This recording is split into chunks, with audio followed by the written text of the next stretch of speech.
Olá, bem-vindo aí ao nosso segundo episódio do nosso podcast aqui do Escritório Mendes Paniago, que nós estamos trazendo aqui um conteúdo relevante para você que busca a aposentadoria e direcionado exclusivamente para aquelas pessoas que buscam a aposentadoria da pessoa com deficiência. E hoje nós vamos falar de um tema muito interessante, que são doenças neurológicas. Eu estou aqui com a doutora Pabla e com o doutor Marcelo. Doutora Pabla, nossa sócia aqui do escritório, né? E eu queria recepcionários, dar bem-vindos para vocês. Obrigada. Obrigado.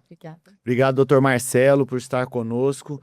É um prazer muito grande recebê-lo, né? Antes da gente começar o nosso bate-papo, eu queria ler aqui um pouquinho sobre a história do doutor Marcelo, né? Que tem uma vasta história aí no mundo da medicina. O doutor Marcelo Chioato, ele é graduado em medicina pela Universidade Federal de Uberlândia em 1986, especialista em neurocirurgia pela USP de Ribeirão Preto, mestre em ciência e tecnologia pela UFO, membro titular da Sociedade Brasileira de Neurocirurgia e da Academia Brasileira de Neurocirurgia. Foi presidente da Sociedade Mineira de Neurocirurgia e é médico adjunto do Departamento de Cirurgia da UFO, da Universidade Federal de Uberlândia, e chefe do Serviço de Neurocirurgia aqui da UFO, né? Novamente, prazer em receber o senhor aqui. Eu que agradeço o convite a vocês aí. É um prazer estar aqui com a gente para poder dirimir esse assunto que é bastante interessante para a população e para os nossos pacientes. E a ideia aqui é falar sobre doenças neurológicas, impactos,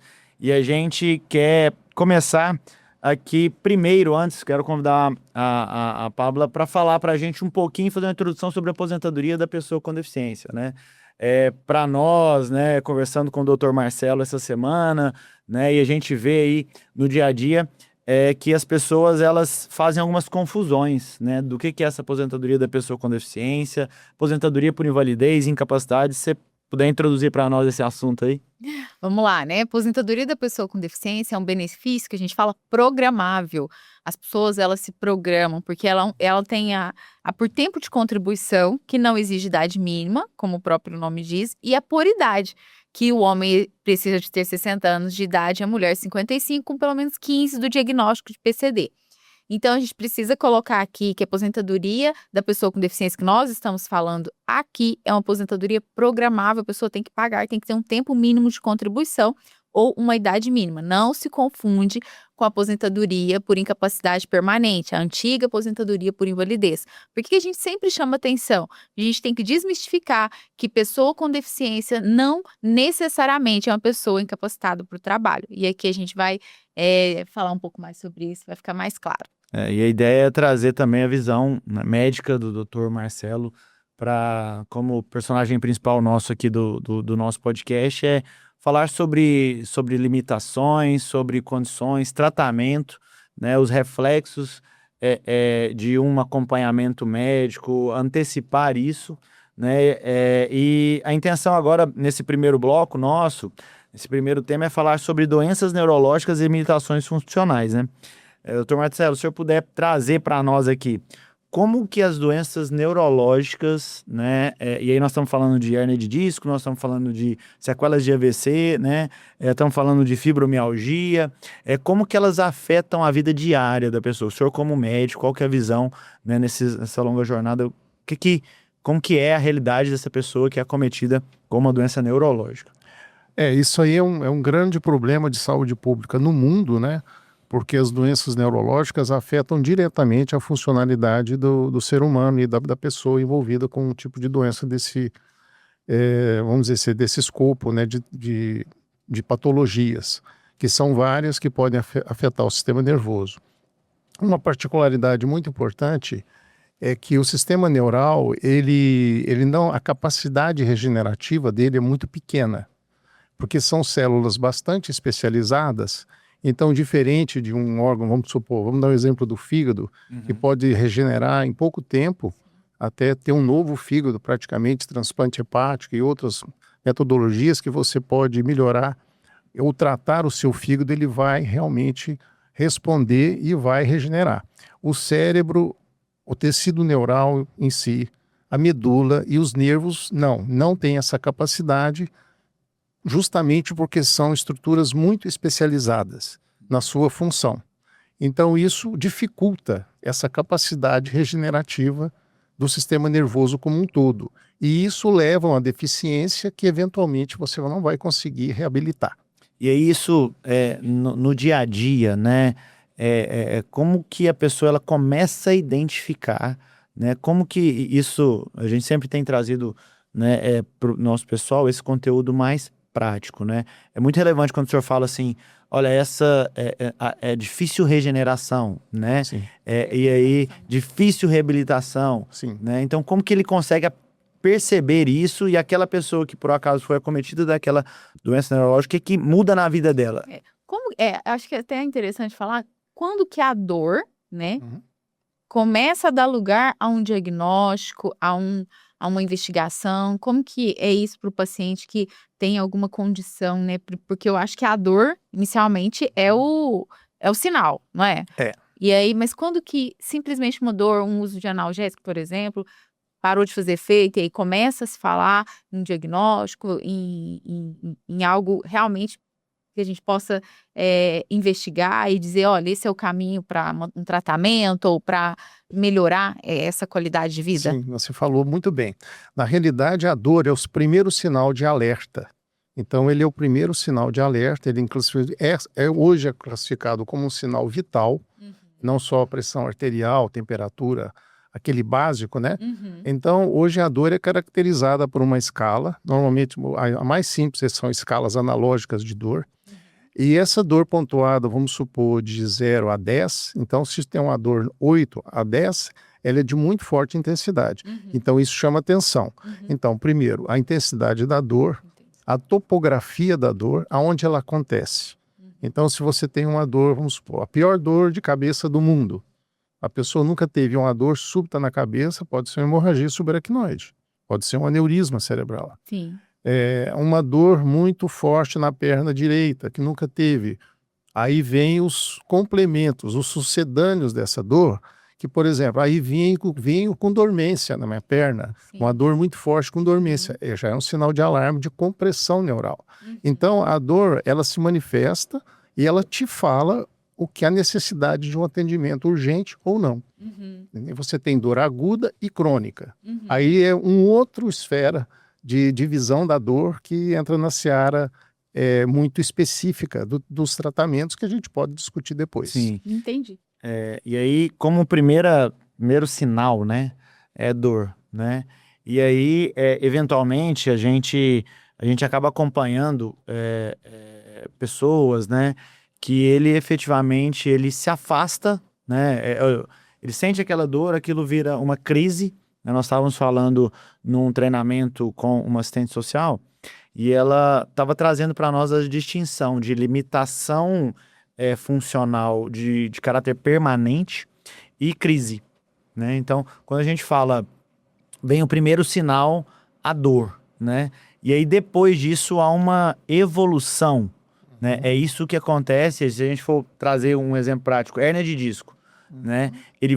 Ela vai evoluindo, aí o nosso cliente ele usa a linguagem, ele trava. Não sei se chega travou? lá. Eu travei. É isso mesmo, né? É exatamente isso. Então, assim, para continuar na classificação da dor, que é importante até para a população entender, você tem a dor aguda e crônica. A aguda acontece naquela hora, nos primeiros dias, primeiras semanas. A partir de 3 meses, se a dor persiste, ela é crônica. Aí ela é envolvida por outros mecanismos neurais de perpetuação dessa dor. Aí a coisa é mais séria. Entendi. Então você tem que tratar a dor aguda porque é o sinal de alarme inicial. Então, por exemplo, você tem uma dor no abdômen muito forte, você tem que olhar, porque pode ser alguma lesão de víscera, alguma coisa, né? Algum mal-estar, você tem que olhar e tratar agudamente a dor. Tratar com analgésico, fazer uma avaliação médica. Sim. Não autotratamento. Sim. A partir desse momento que, por exemplo, no caso você citou, a hérnia de disco, ela, quando não tratada, ela passa de dor aguda, nociceptiva, para uma dor crônica, porque não tratou, e aí a fisiopatologia, o jeito que ela acontece, muda. Aí ela vira uma dor neuropática, que é uma dor super mais difícil de tratar, porque envolve mecanismos de compressão do nervo. Entendi. Então não é só o órgão dando um sinal. aí o nervo também está comprometido. Aí muda. Muda, então, de dor aguda para crônica, e a dor crônica é mais difícil solução e normalmente tem elementos neurais envolvidos. Quando a gente fala da aposentadoria da pessoa com deficiência, né, que é a área principal que a gente atua, que as pessoas nos procuram, quando a Organização Mundial de Saúde, né, junto com a ONU, que estabeleceu lá as premissas sobre pessoa com deficiência, fala em pessoa com limitação e barreiras frente à população que não possui essa limitação, né? Então, essa pessoa e a gente está falando sobre um exemplo de hernia de disco, ele começa a não fazer determinadas coisas, né? Ele começa não, se eu conseguia carregar, fazer um serviço de casa, vou furar uma parede, vou carregar uma sacola, ele já começa a ter essa trava, né, no dia a dia dele. Isso como que são essas limitações? O que os pacientes do senhor Relatam, né? pela vivência que o senhor teve nesse tempo, né, quais são as limitações que a pessoa já começa a sentir isso quando ele passou para crônico, né? Ele saiu daquele agudo e transportou para essa dor crônica e permanente, né? Não, perfeito. Na realidade, a dor aguda é nociceptiva, né? Então, é aquela dor do momento. É a dor do órgão que está sofrendo alguma agressão, algum estado de não conformidade com o organismo em si, né? Ou alguma doença. Então, você, primeiro, tem que olhar essa dor aguda, a causa e o tratamento. Eliminar a dor aguda. Se ela fica crônica, aí vem o trava.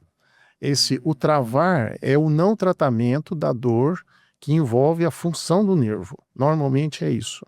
Então é uma dor mais prolongada, com mais semanas, a partir de 3 meses ela vira dor crônica. Só que a dor crônica tem esse limite de não funcionalidade que o indivíduo não consegue mais fazer a função que ele gostaria de fazer. A função, né? E quando o senhor fala, né, a questão da compressão, né, que o senhor utilizou, Compressão. do nervo, né? Isso. E isso também, às vezes a pessoa acha que tem o hérnia de disco e vai ficar só aqui, coluna, né? Sim. Mas não, pode irradiar.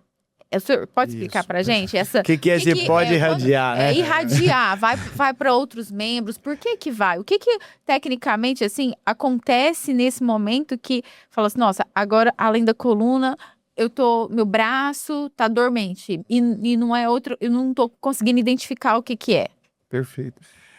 A dor, ela tem um aspecto subjetivo muito grande. Na realidade, a gente compara a dor como se fosse um iceberg. Então, a ponta do iceberg é o fenômeno doloroso em si. Tá? A pontinha acima da linha d'água é o que está causando a dor. Então, por exemplo, se tiver uma picada de abelha no seu dedo, ele vai doer. Mas é porque o ferrãozinho entrou ali, causou uma reação inflamatória, e o nervo deu um sinal. Só que aquele é passageiro, depois tem a questão do próprio organismo tirar essas toxinas do ferrão da abelha e você vai melhorar a sua dor. Certo. Agora, o que está debaixo da linha d'água, que é o bojo grande do iceberg, é o aspecto subjetivo da dor, que é o aspecto psicológico, psicogênico da dor. Sim. Então, muitas pessoas têm um limiar de dor muito baixo. Entendeu? Então, assim, a dor do elemento A é diferente do B. Sim. Então, isso é um processo mental. Por isso é que hoje o mundo contemporâneo, as populações do mundo ocidental são mais doloridas. O povo tem mais dor. Hoje o mundo é mais doloroso. Em todos os Entendeu? aspectos, né, Por causa doutor? do aspecto psicossocial. Então, esse mundo hoje que a pessoa busca ganhar todo o tempo, ele não para pensar no aspecto introspectivo da dor. Então, por que os indianos podem, então, deitar sobre uma mesa de prego, ou aqueles fakir? É porque eles trabalham com o aspecto mental da dor e bloqueiam o mecanismo de dor da pele até o cérebro. E nós não, nós somos sensíveis à dor. O mundo ocidental, capitalista que somos, nós somos sensíveis à dor. Tudo dói. Olha só que interessante. E é tão É um interessante, aspecto filosófico muito importante com relação à dor, inclusive para você regular o sistema de de controle dessa dor no mundo é mais complicado. E é por isso que as pessoas são mais sensíveis à dor e procuram mais medicamento, uma intervenção. Por isso que existe uma epidemia de uso de medicações hoje no mundo. Uhum. E não só medicamentos, analgésicos. Isso leva ao uso de drogas, álcool e outros vícios. E é tão interessante, né, doutor, que a avaliação da pessoa com deficiência é a chamada avaliação biopsicossocial. Sim. Porque não só na perspectiva biológica, que é do diagnóstico, mas psico, porque você tem que entender aquele ser humano onde ele está, e social, psico, né, que é ele mesmo, as emoções, e social, que é aquela sociedade na qual ele está envolto. Então, hoje quando a gente fala também de diagnóstico, por si só, não é o suficiente para a gente entender a deficiência daquela pessoa, ou o quanto ela vai demandar um tratamento cirúrgico ou medicamentoso, né? Então, tem que olhar todos os aspectos, né? Então, a legislação também aqui, da avaliação, que é com o método INFABRO, nós vamos falar dele, ela também envolve isso. O senhor falou que o senhor disse, o nome é psicossocial, né? Biopsicossocial, porque envolve o environment, que traduzindo seria o ambiente onde você vive. Então, tem povos que têm muito menos dor que nós aqui, os ocidentais. É a teoria do realismo materialista. Uhum. Então, esse materialismo que a gente vive, ganhar tudo a qualquer preço, isso traz pessoas em um mundo mais dolorido. Sim. Entendeu? A pessoa não trabalha a mente para sentir menos dor. E aí, quando efetivamente ela é exposta, o mecanismo é muito mais elevado. Aí você tem uma elevação e efetivamente tem esse contexto macro, mas efetivamente ali nela, ela possui ali, dentro das barreiras, aquelas barreiras elas ficam altas, porque a questão da dor para ela é uma questão relevante, efetivamente ela não pode ser negada aquela condição, porque isso é acompanhado de uma estrutura de exames, né? Você realmente, olha, efetivamente pode ser que ela esteja passando por essa situação. Então você tem um indício ali de prova, né, material, e aí aquilo lá pode ser acelerado de acordo com a ambiência dela, né? Exatamente. Nós não temos uma ferramenta que mede objetivamente a dor, tá? Sim. Nós até tivemos aqui na engenharia biomédica da universidade, onde a gente faz as nossas pós-graduações aqui, um trabalho sobre dor, assim como temos outros trabalhos sobre doença de Parkinson, transtorno do movimento. É um departamento muito forte que a gente tem aqui na universidade. E nós, numa época, tentamos estudar a dor. E aí tentamos ver onde tem alguma coisa que mede a algologia, o estudo da dor. Então, não existe uma ferramenta que mede a dor, porque tem esse aspecto subjetivo, da linha d'água para baixo, o aspecto psicológico da dor. Não tem como medir dor. E que não pode ser ignorado, né, doutor? Porque o ser humano a gente analisa numa visão sistêmica, né? Tem que ser global. E aí, por isso a dificuldade de vocês em poder mover uma ação favorável ao paciente, porque você não tem como medir. Ele tem que ter uma avaliação muito específica, objetiva. Aí entra o exame neurológico e alguns outros exames complementares para definir se essa pessoa tem dano neural ou não. Caso tenha o dano neural, aí você pode classificar melhor essa dor. E indicar um tratamento. Exatamente. Ou mesmo depois classificar a deficiência. Quando a gente se depara, né, com os casos concretos, né, e aí a gente percebe que existem algumas doenças, né, diretamente ligadas a isso, né? E o senhor poderia citar, né, dentro do campo de conhecimento que o senhor tem, que é a questão da parte neurológica, quais doenças, né, que são abarcadas, vamos dizer assim, com pessoas, o túnel do carpo, né? Quais são elas, né? Porque para nós, para quem tá ouvindo, né? Ele tem que identificar de uma maneira objetiva. Olha, eu tenho isso, né? Se tiver de fato, igual conforme o senhor colocou, né? Numa fase mais crônica, né? Por assim dizer. Que chamaria atenção para essa pessoa investigar, para ela acompanhar e mais, né? Aqui nós estamos na figura de esclarecer se, uma vez feito tudo isso, um acompanhamento médico, um diagnóstico, né? Essa avaliação da funcionalidade. verificar se a possibilidade de ter benefícios, de ter direitos assegurados, aquela pessoa ser de fato enquadrada como pessoa com deficiência, né? Sim. Se o senhor puder compartilhar com a gente. Então, essa deficiência, ela envolve várias esferas do ser humano.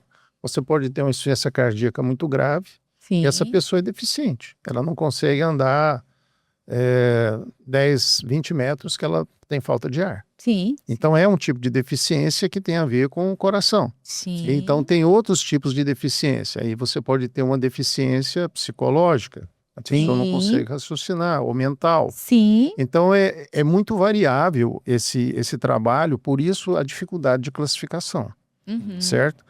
A deficiência neurológica, ela é específica, então, de lesões do sistema nervoso central. Certo. Aí você tem o cérebro, a medula, as raízes e os nervos. Sim. Então, nesse aspecto, você tem que, então, ter o exame neurológico bem feito, Sim. né? A ressonância. Um exame de imagem para confirmar. O clássico é a ressonância, né? O básico. Hoje o exame principal de avaliação do sistema neural é a ressonância magnética. Aí você tem vários tipos de ressonância.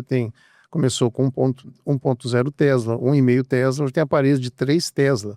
Então, está sendo desenvolvido aparelhos de 7 Tesla.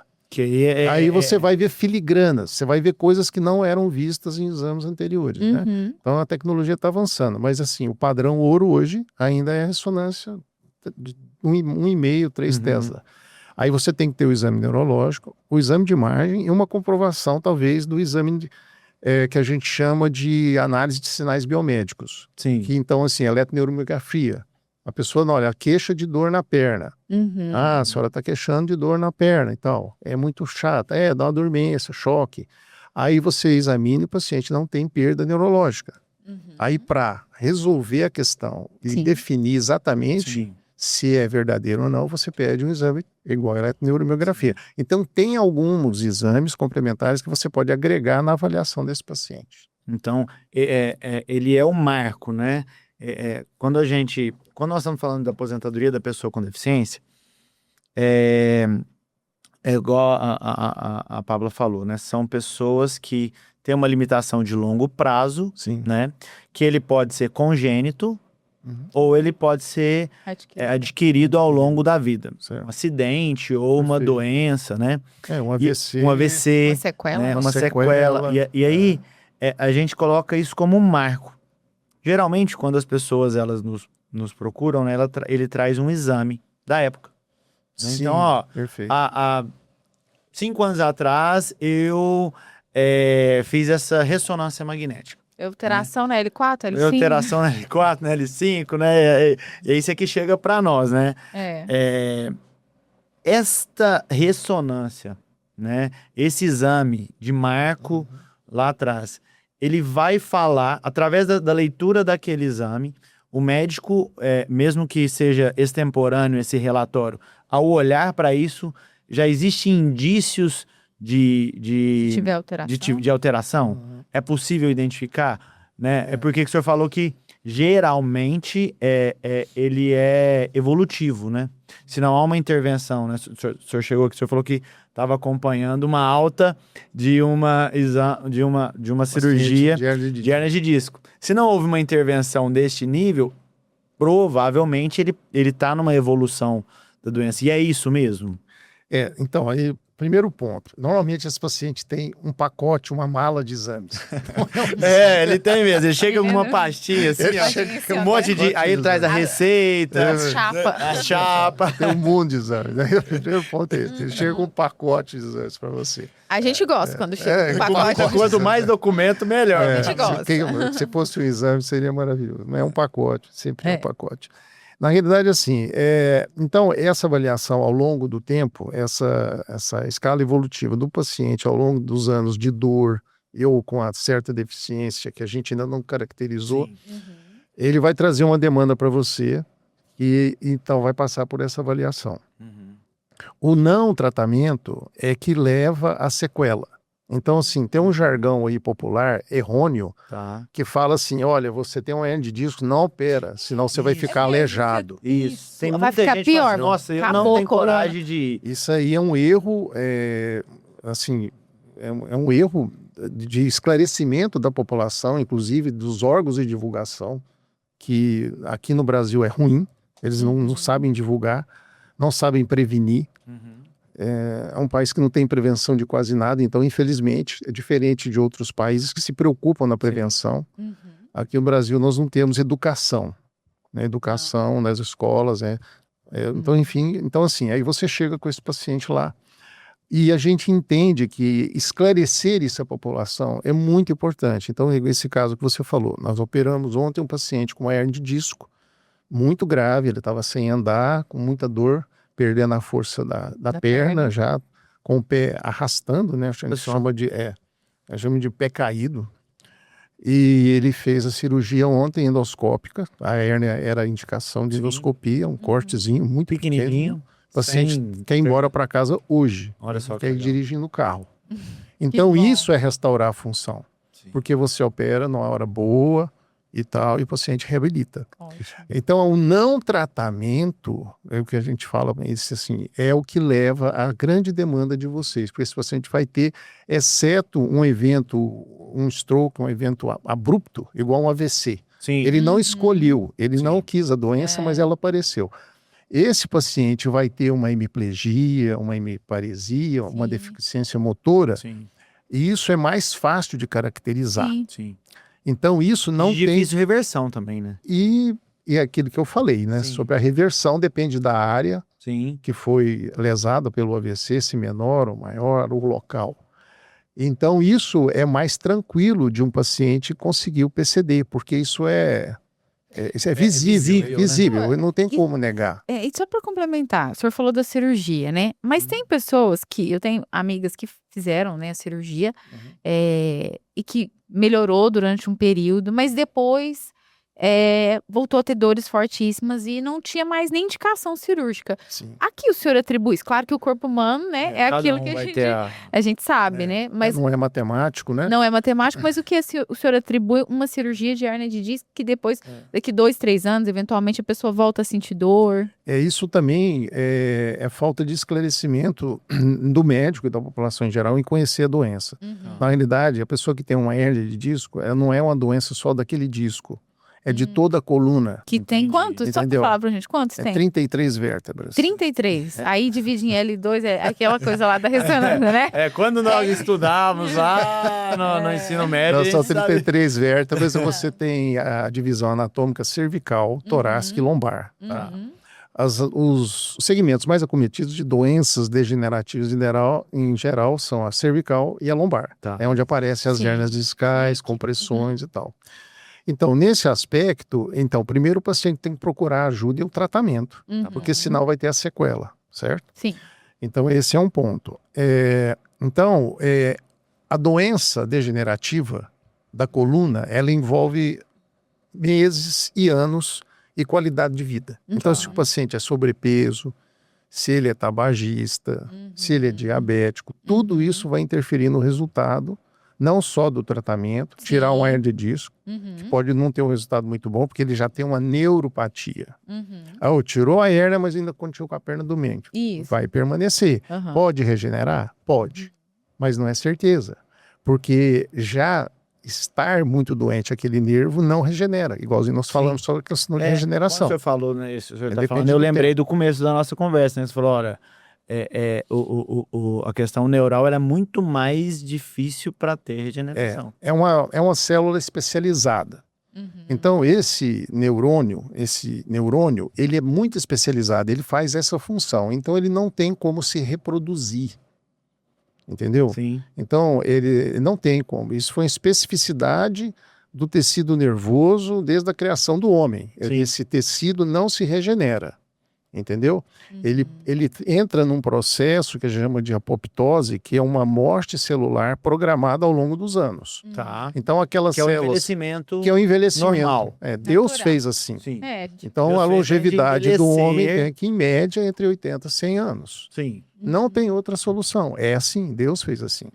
Então, o povo, a população em geral, tem que entender isso e se cuidar a partir daquele momento que ele consegue viver e ter uma vida funcional. A partir de outro momento, vem a doença. Aí você tenta tratar o melhor possível, mas não existe um sistema nervoso capacidade regenerativa igual dos outros órgãos. Entendi. Então, é essa a questão.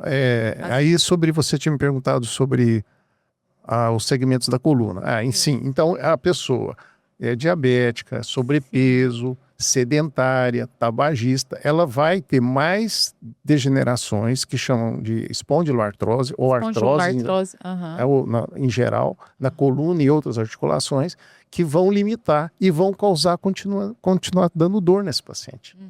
Tirei a hérnia, mas eu tô com dor. Sim, você tem degeneração da coluna, você tem espondiloartrose, você não vai sarar porque tirou a hérnia. Tem caso no escritório que a pessoa fez e depois teve que fazer prótese no quadril, que é a... Sim, prótese. E aí a pessoa fica prótese, e daqui a pouco... mas é igual o senhor falou, né? Tem a questão neural mesmo, que essa não vai regenerar. Isso é muito relacionado à qualidade de vida, o tipo de atividade, né? né? O pessoal que trabalha em fábrica, né? Eu imagino que tem ali um esforço físico. E nem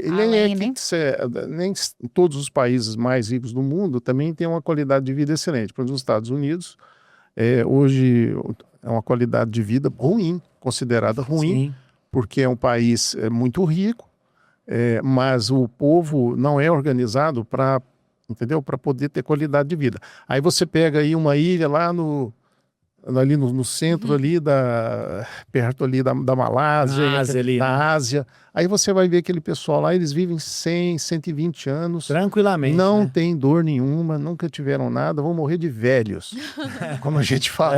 E bem, né? Com qualidade. Exatamente. Né? Mas infelizmente no Brasil a gente tem uma carência, né? Tanto na questão da saúde pública, né? Quanto na questão do conhecimento, da preparação, né? Então a pessoa às vezes ela igual o senhor falou, né? Não se cuida por falta de conhecimento e às vezes por falta de acesso, né? Então falta de acesso tem tratamentos que a gente identifica, né?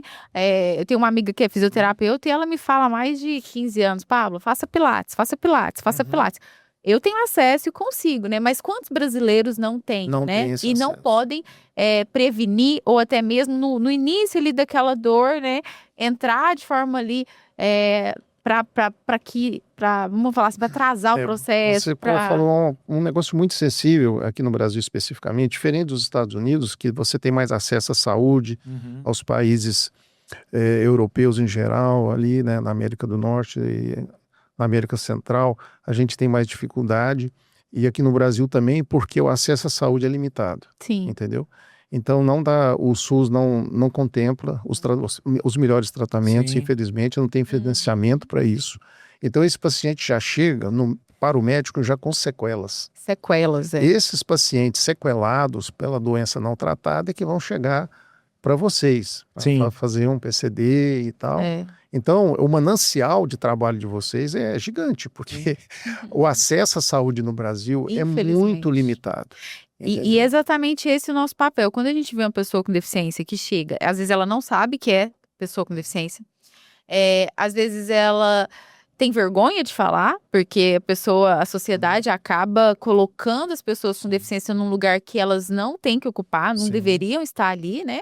Então, às vezes, eu vou fazer uma entrevista com a pessoa e falo, o senhor tem alguma condição física, né? Alguma condição que de alguma forma limita o senhor ali no dia a dia? Não, tenho, mas eu tenho hérnia de disco, bico de papagaio. E aí, usam muito esses termos, né? E aí, mas não é nada não. Eu falo, mas como é que é pro senhor agachar, pro senhor sentar? Ixi, eu não agacho não, eu não dou conta. Então, efetivamente, ele tem, né? Mas a pessoa é tão interessante a gente falar que ela não necessariamente ela está incapacitada para o trabalho.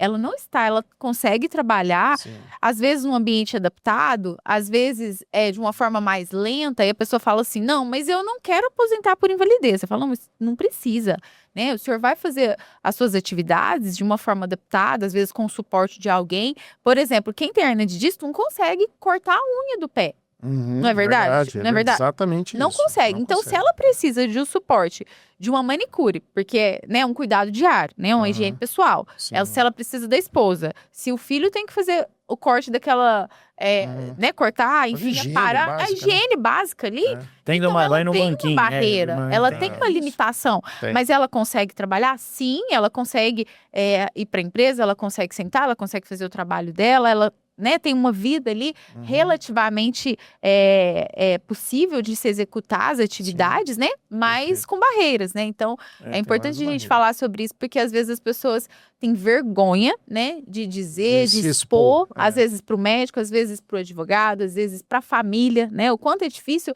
você se colocar numa condição vulnerável e dizer assim, não, isso eu não dou conta de fazer. A pessoa não dá conta não é por uma questão que simplesmente ela, né, tá ali, não, tô fazendo corpo mole. Não é sobre isso, né? Mas sim, de fato, porque tem uma condição que precisa ser avaliada, cuidada. Então a gente culpa, assim, não só o paciente, mas o Aham. sistema de saúde também deficiente, né, que nós Uhum. temos hoje, inclusive a medicina suplementar, está muito ruim. Hoje você tem um convênio médico e aí tem várias aí, você pode entrar agora em qualquer site e tá chovendo causas judiciais em cima de convênios Convênio que médicos não libera por mal, em tratamento. que a gente chama de má prática médica. Então hoje a rotina, inclusive hoje a Unimed Uberlândia, é um dos principais alvos do Ministério Público, Olha só. porque eles sempre você tem um paciente igual esse, Uhum. com hérnia de disco, por Sim. exemplo, que tem que ser tratado Sim. Sim. em curto espaço de tempo. Uhum. Aí eles pedem auditoria. Então assim, por quê? Essa auditoria é só para procrastinar, alongar. Alongar. Eles usam 20 dias úteis de não liberar o tratamento do paciente. lamentável. Em 20 dias úteis, Enquanto ele isso, já ele tá com perdeu a dor. função. E isso Com dor. pode acontecer? Não, isso está acontecendo diariamente. Olha que Em 20 dias, É. se não houver uma Tem uma lei da intervenção. ANS Tá. que obriga eles a cumprirem um prazo de 20 dias úteis para resposta, tá? E não cumprem, né? E não cumprem. Eles deveriam estar pagando uma multa hoje, talvez de R$100 mil por semana, Uhum. por não assistir o paciente, e eles continuam fazendo isso. Então, mesmo assim, a justiça, os tribunais superiores deveriam interferir mais a favor dos pacientes, Sim. entendeu? Porque isso está acontecendo. E o senhor Isso tá falou, é acontecendo. curto, às vezes, a janela. A né? janela é curta, né? Um paciente igual esse deveria ser operado na mesma semana. E Aí- assim, né? A justiça não adianta chegar se ela chega tarde. Não é Ela verdade? chega, não adianta, Não não adianta. eu entendo que isso não é justiça. Isso. Não é. Isso não é justiça. É um sistema que muitas das A vezes justiça, falha, ela né? é igual você salvar a vida de alguém, ela deveria estar do seu lado na hora que você precisa. Exatamente. Eu não sei se com o senhor acontece isso, porque provavelmente na medicina você pode fazer um refresh, né? Você pode fazer um novo exame, né? Para nós, a gente tem muito a necessidade do marco, né? E a gente sempre fala, olha, guarda todos os documentos, né? Para nós, a Paula falou, né? Quanto mais documentos na pastinha azul, né? Não sei se o senhor chega a pastinha azul, a gente chega a Várias pastinha cores. azul com a pastinha ali. Pessoa organizada, Quanto mais, né? melhor para a gente ter um início. É a cronologia, Né? né? Muito E aí importante. eu queria indagar o senhor em duas coisas. Essa cronologia, ela é relevante para o tratamento e, além disso, Pro senhor, né? existe a possibilidade de retroagir a uma possível data? Por que eu pergunto isso? Uhum. Não são todas as pessoas que são cuidadosas com a parte Essa documental. documentação. E aí nós, no mundo do direito, né, nós precisamos ter a prova material, né? Porque pensa o médico perito, ele vai fazer uma avaliação, né? Ele é o responsável por conceder ou não um direito àquela pessoa. Se não tem um marco temporal para ele, ele fica vendido, né? Então ele acaba se resguardando do primeiro marco temporal que o colega forneceu, né? Então, assim, duas questões. A primeira, essa cronologia, ela é relevante para o tratamento? Pro senhor, para tomada de decisão. E outra coisa, é possível, através da situação da pessoa hoje, estimar o início? Não, é possível desde que haja um prontuário médico bem feito. Tá. Né? Então, assim, você não pode se basear em fatos aleatórios. Sim, Tá? sim. Então, você tem que ter documentação. Então, se o Sim. paciente tem um prontuário, um registro médico desde De do várias início, idas, né? e aí vem a função do médico competente de cadastrar o paciente, ou o Sim. hospital tem um arquivo médico. Sim. Hoje tem a Lei de Proteção de Dados, LGPD. Então, tem todo um sistema para garantir a privacidade do paciente, Sim, certo? sim, temos. Mas essa documentação é essencial, porque é ela que vai organizar depois um tratamento que não foi deixado de ser feito, mas ele não tem culpa. O paciente, às vezes, negligenciou, mas também, às vezes, ele não teve acesso. Sim. Então, aí essa documentação fica mais robusta para explicar por que aquele paciente entrou na fase de deficiência. Sim. Se é leve, moderado e grave, né? Que a gente já discutiu. Então, é importante essa cronologia e a documentação, porque o perito ele vai olhar e, se ele é um perito, ele deveria fazer um laudo técnico bem estruturado. Né? Então, se não tem essa evolução da cronologia, fica mais difícil para ele periciar o caso. E aí, para tratamento, isso não. Né? Ou é relevante isso? Até para que hoje, efetivamente as pessoas... Nossa, olha, tem 2 advogados e um médico falando, realmente eu tenho que guardar o meu documento. Tem que guardar o documento. E assim, a gente chega no limite da medicina para tratar um paciente. Né? Hoje, por exemplo, eu vou dar um exemplo até lá nosso mesmo, pacientes assim, que são mal operados da coluna. Tá. Hoje temos uma epidemia dessas faculdades de medicina no Brasil, formando péssimos médicos. Agora, felizmente, o Conselho Federal de Medicina soltou uma lei, uma norma de 2023, que é obrigatório o registro de qualificação do especialista. Sim. Então, essa norma, que é uma regra do Conselho Federal de Medicina, não é qualquer médico que pode fazer as coisas. Ótimo. Então, assim, dentista não pode fazer cirurgia plástica, não tem RQE. Entendeu? E, além disso, então, assim, existe um problema sério de ortopedistas querendo invadir o sistema nervoso. Não podem. Então, o senhor pode explicar pra gente a Não pode. diferença? Ortopedista, eu não quero entrar na seara, mas assim, as pessoas sempre ficam, não, eu vou no neuro, eu vou no ortopedista. Quando que eu vou no neuro, quando que eu vou se no é ortopedista? tecido nervoso, é o neurocirurgião. E aí nós estamos falando disso. O né? ortopedista é focado na área de osso, quadril. Não podem operar a coluna desde que tenham um treinamento específico. Poucos têm, porque fizeram uma escola que tem a parte acadêmica estruturada de formação de cirurgião de coluna. Entendeu? Então, E isso tem invasões. em muitas E invasões aí é o que o senhor dá falou, o que erro. dá o erro. E aí O pode erro. ser isso que eu tô falando, igual eu falei pro senhor. Às vezes a pessoa opera da coluna hoje, daqui 2, 3 anos. Tá E com aí, problema. Tá com problema, problema. porque foi mal Feita a cirurgia. aquele Você procedimento. procurou um mau especialista para cuidar de você. Você tem que ter muito cuidado. Hoje em dia, procurar uma equipe que suporte, que tenha experiência, Um médico que tem tenha, histórico, né? que tenha experiência, especialização, autoridade e dê resultado. São 4 pilares. Eu também O que acredito muito acontece nisso. na medicina, a gente também fala aqui na advocacia também, porque eu brinco com os meus amigos que, olha, eu não dou conta de fazer o seu divórcio, eu não dou conta de fazer nenhuma outra coisa, não. Eu sou especialista nisso, né? E é uma preocupação que a gente tem. É só para assim, finalizar esse caso, esse paciente foi operado por 3, 4 vezes em São José do Rio Preto. 3? 3 vezes, mal Eu fico só operado. pensando na dor. E ele não tinha, ele tinha que ele dor, sofreu? ele tinha uma dor que não passava com nada. Ele acordava à noite, sentava numa cadeira e ficava olhando para a lua, aquela dor. Aí fizeram várias artrodeses nele, mal feitas, colocaram os parafusos, né? Aí nós tivemos que tirar esses parafusos todos. E ele falou, porque queriam fazer mais uma de pôr mais parafusos. O senhor não precisa pôr parafuso nenhum mais. Agora o senhor vai fazer a cirurgia de neuromodulação, que é colocar um estimulador na medula, igual um marca-passo. Sim. Ele dá impulsos elétricos. Ele chegou no limite da tecnologia para tratar esse paciente. Aí colocamos o estimulador medular e hoje ele está sem dor. Mas é um tratamento muito caro, entendeu? Os convênios ficam relutando em pagar. Ele conseguiu. Ele é da região de São José do Rio Preto.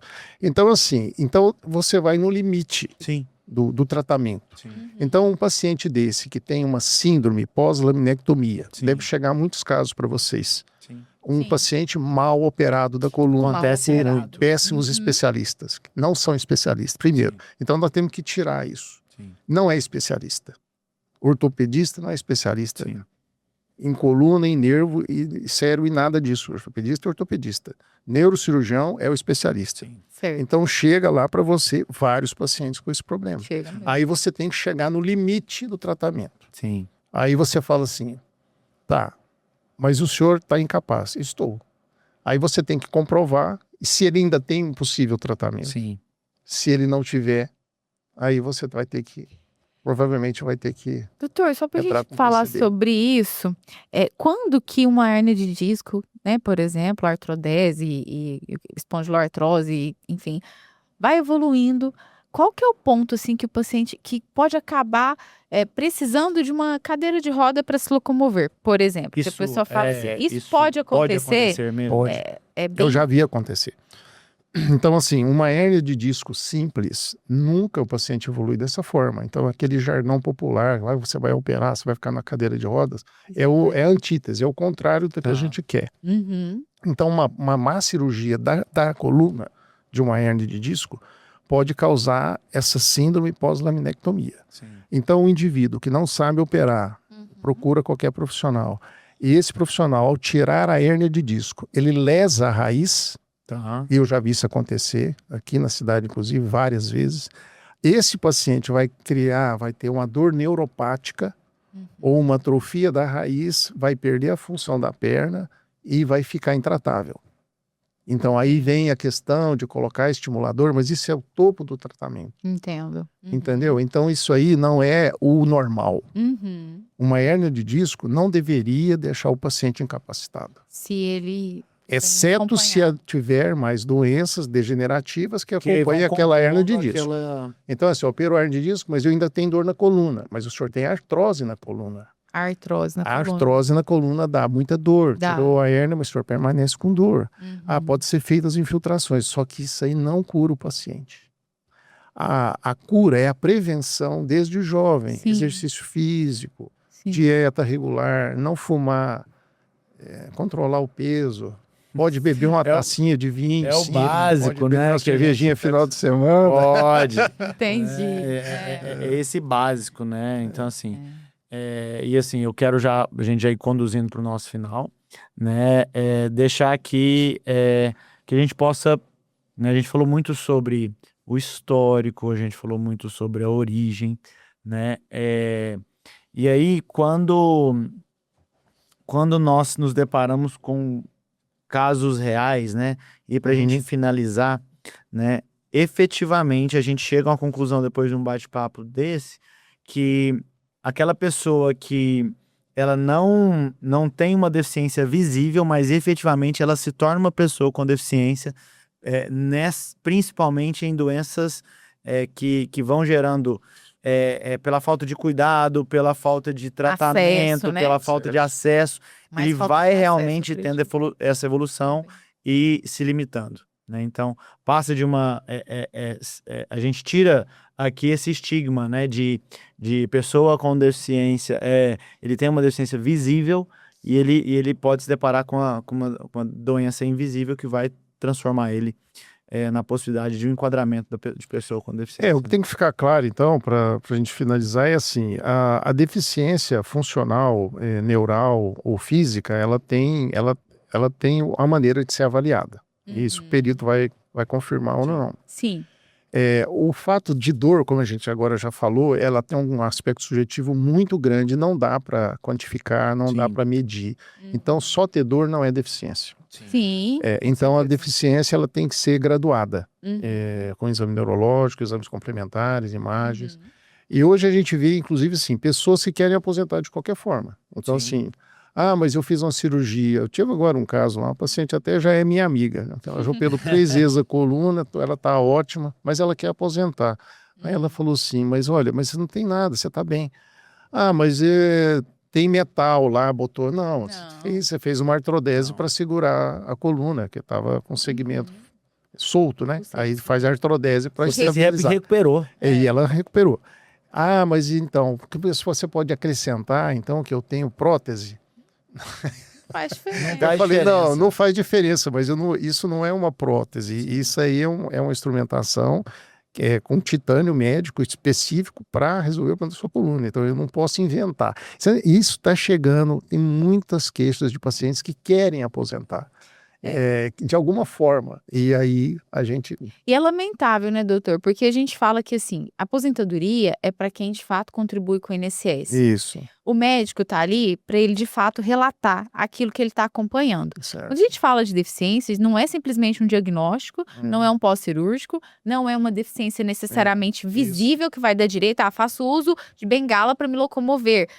E aí, por isso, sou pessoa com deficiência? Sim, você mas qual que é o grau dessa deficiência? Leve, moderado ou grave? O que isso te traz de direito perante ao INSS e os demais órgãos ali que garantem a isenção de PVA, enfim, algumas muita outras coisa, questões que não são. E aí, quando a gente fala de impedimento de longo prazo, é importante a gente deixar isso muito claro mesmo, conforme o senhor está colocando, porque a pessoa teve o diagnóstico agora, né? E aí o médico está começando a avaliar. Ou, no caso que o senhor citou, o senhor já finalizou, o senhor já tem um entendimento que não é, que o senhor acompanha aquela paciente, o senhor sabe da história dela. Mas impedimento de longo prazo, a gente fala de pelo menos 2 anos, a legislação exige pelo menos 2 anos do diagnóstico acompanhado, né? Fez o tratamento cirúrgico, medicamentoso, e ainda assim aquela pessoa enfrenta barreiras no dia a dia dela, aí sim, vamos olhar para as funções que ela deixou de ter em razão daquele diagnóstico, em razão daquela doença.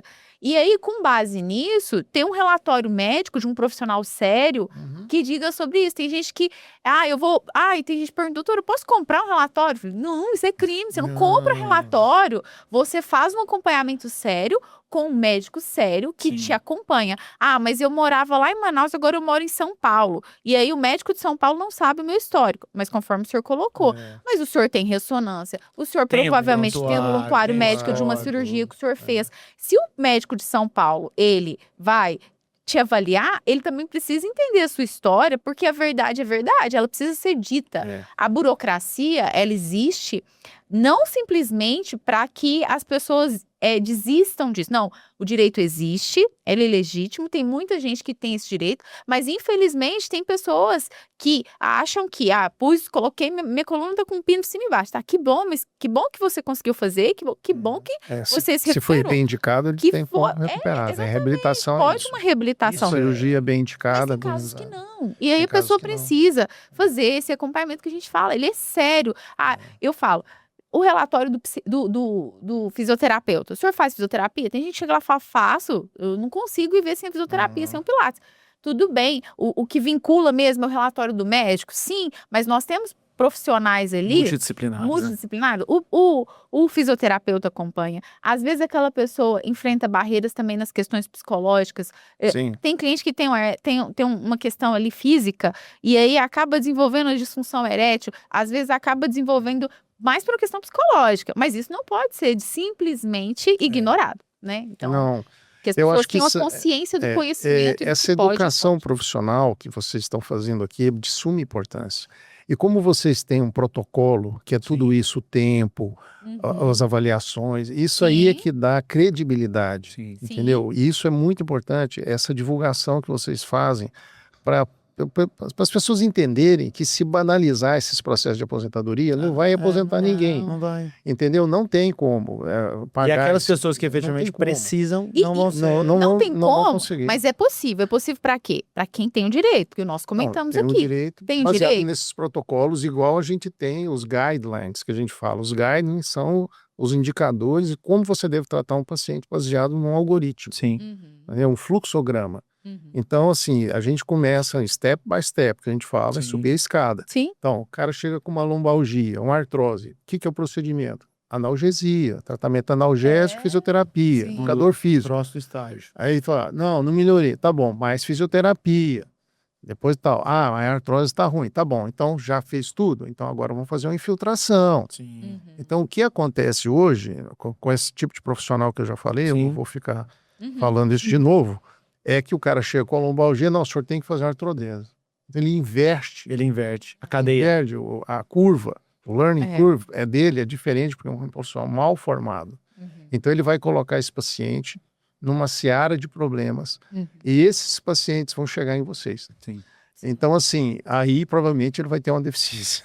É. Aí você Lamentavelmente, usando os seus lamentavelmente. protocolos com o Sim. tempo, prontuário e tal, quiçá esse paciente também já vai procurar uma judicialização, o mesmo processo médico Sim. contra esse mau profissional. E é o que a gente fala, da mesma forma que procurar o especialista, né, médico, né, no caso aqui nós estamos com neuro, também procurar advogados especialistas em Exatamente, aposentadoria da muito pessoa com importante, deficiência, né, muito porque a gente precisa que a nossa documentação, e eu falo como cidadã, né, quando eu estou como paciente, eu quero que o meu caso seja avaliado por uma pessoa experiente, competente, que tem histórico, que tenha resultado. Né? Da mesma forma, o advogado, aquele que procura, que conhece, que sabe, que respeita, que não simplesmente banaliza. Ah, você tem isso, então saiba que você tem direito. Não, não é bem assim. Pode, né? Eu tava, pra gente encerrar, né? Eu tava com um cliente esses dias, né? Ele virou pra mim e falou: doutor, ele olhou pra mim, né? Eu estou com a barba branca, né? Falei: doutor, falar 3 profissões que a gente fica seguro quando a gente vê a pessoa mais velha. Advogado, médico e piloto de avião. Toda vez que você vê um piloto de avião mais velho, você fica seguro.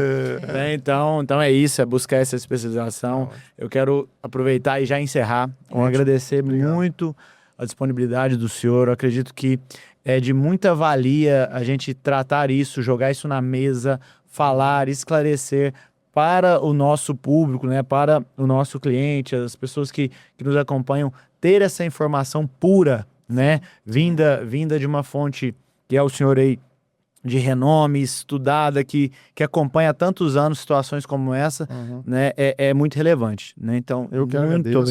obrigado O convite, essa oportunidade ímpar de estar aqui e participando dessa educação, né? Sim. Que vocês estão fazendo aqui. Para mim é um prazer enorme, porque eu acho que nós temos que é o nosso papel social. Informar. É informação. Então, quero encerrar. Muito obrigado. Você que acompanhou até aqui.